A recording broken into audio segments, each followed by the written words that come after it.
Hey y'all, welcome back to my channel. First and foremost, I have to thank everybody that continues to support my channel by liking, commenting, and subscribing. I appreciate each and every one of y'all. I'm on my road to continue, um, to get to my 1,000 subscribers. It's slow and steady, y'all, but I'm chill with that because I'm not on here constantly putting out content. But when I do, I try to make sure that you guys enjoy what I'm talking about and continue to support me. With that being said, I'm going to go ahead and get into this video. As you see by the title, the reason why you're here, I wanted to put my thoughts and opinions on the video that Olivia had put out talking about her her experience while giving birth, right? Yeah, you got to side with this one because the whole story that she was saying didn't make any sense. She starts out by saying um, that her sister was there to pick her up, and she started by her saying her sister came to pick her up because she's getting induced in the morning, right? Okay, so if she's getting induced in the morning, that means possibly it should be a scheduled C-section or whatever, right? Um, and see, I kind of thought that if you're not getting a scheduled C-section, you you can't make an appointment to get induced unless you're overdue. That's what I thought. I mean, I could be wrong. Maybe every state is different, but I didn't think you can get induced um, if just because you're saying that your baby daddy will be there at this time. I didn't think that was possible. That's why I'm like, oh, that's a lie, because I didn't you don't get induced unless it's a scheduled C-section, and it's right around your due date. Am I incorrect about that? I mean, y'all, when I had my children, they either came early, they either came close enough to the due date. I never had to get anything scheduled or whatnot. But she's stating that she was going to her sister's house so she can get induced.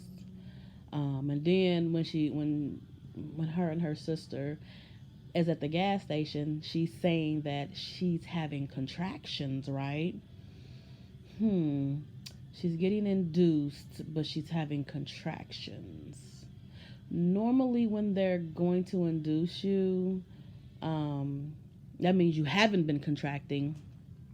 And then she said they were going to give her Pitocin, and she's losing her mucus plug.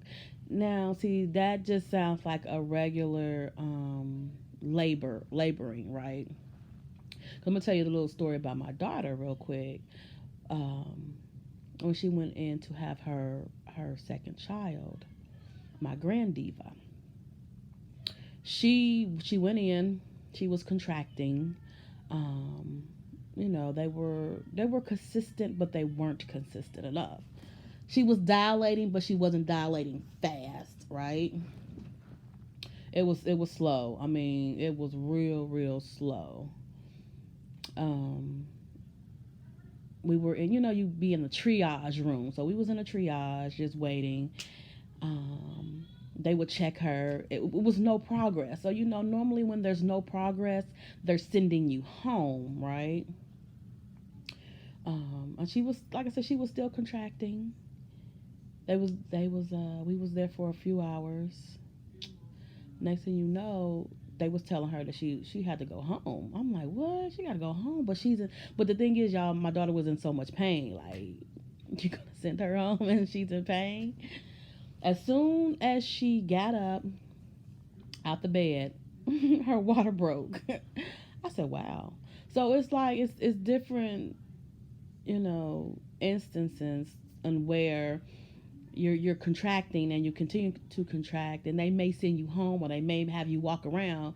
See, Olivia's story didn't make any sense, because if she says she's going to go get Pitocin, but at, you know, three in the morning she's having contractions, but you know, there she's talking about being induced, it didn't make any sense.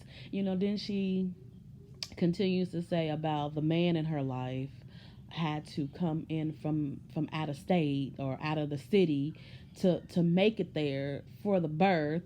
And as to where, you know, um he was there at this time, but he wasn't there until this time. And you're saying that your sister was there, then she left because she had kids and this, that, and the third.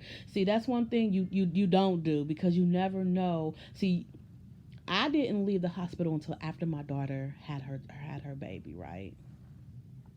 I'm there. I don't have. I mean, I don't. If I had younger kids, somebody was gonna be there to watch them until I came got back home, right? Her sister had already had that plan. Why would her sister leave before you even deliver, unless she was going to the cafe to go get her something to eat or drink, right? Didn't make no sense.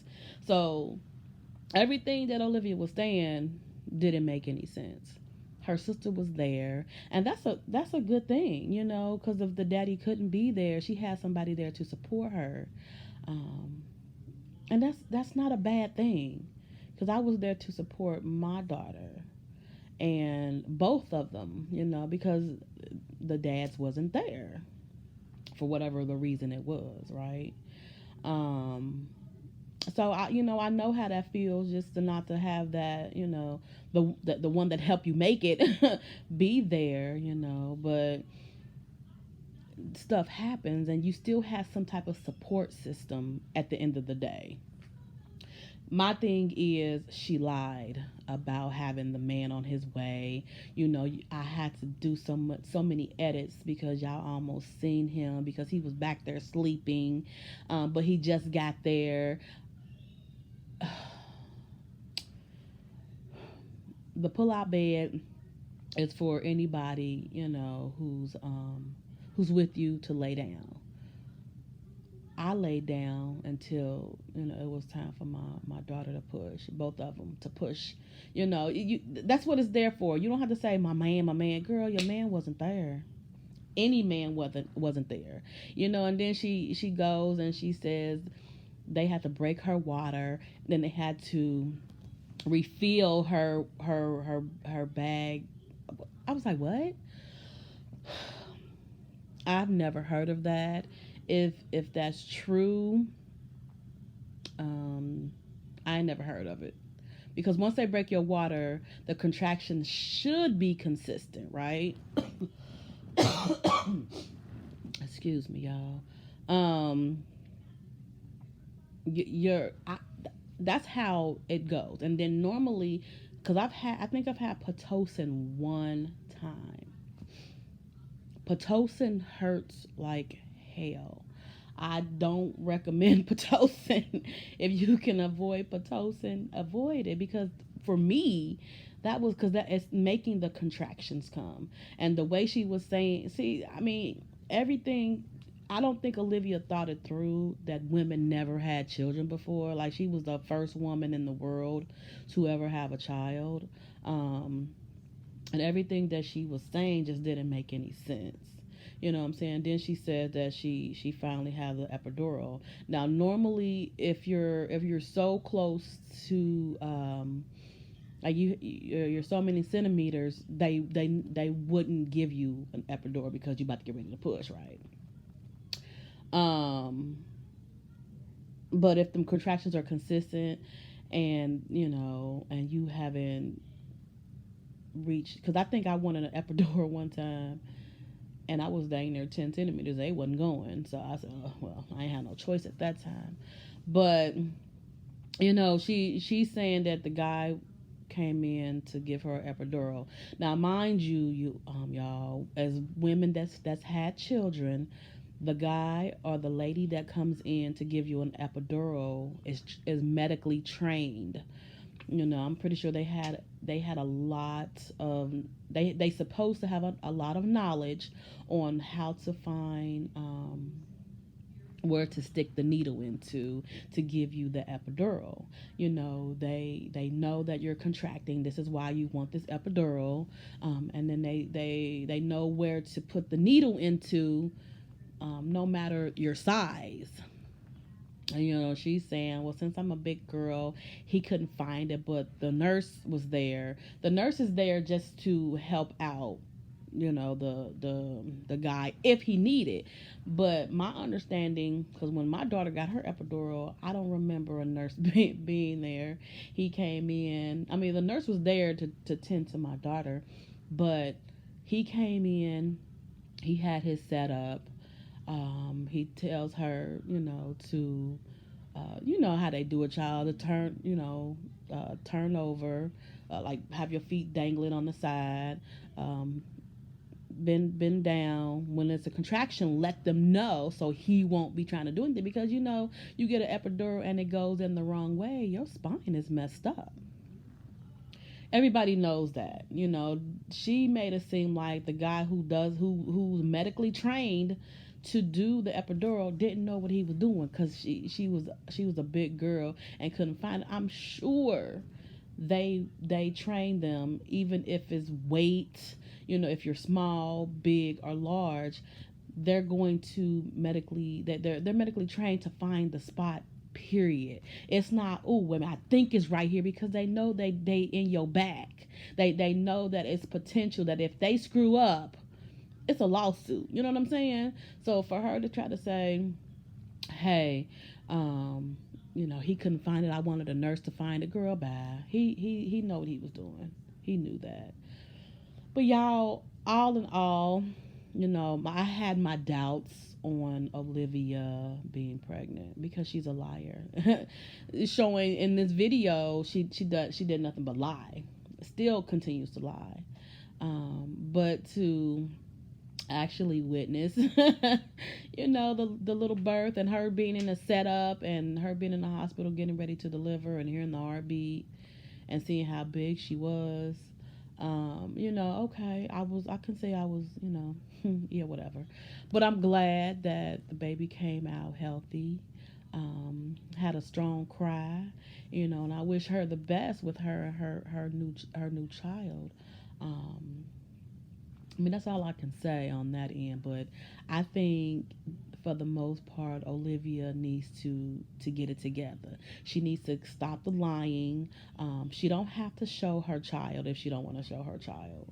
But it to be to get the views that she's probably looking for, it will probably be best to be honest with her viewers, because she can go a long way. You know, she's going through a lot, and now she has a newborn, you know, in her life. So, but hey, I guess we're just gonna have to continue to see this train wreck, because Olivia's not gonna stop, because she loves the drama. Y'all, I'm done with this video. It has been long enough. Tell me what you guys think in the comments down below. If you like this video, go ahead and give me a thumbs up. And if you haven't already subscribed, y'all, go ahead and subscribe to my channel. And until next time, bye.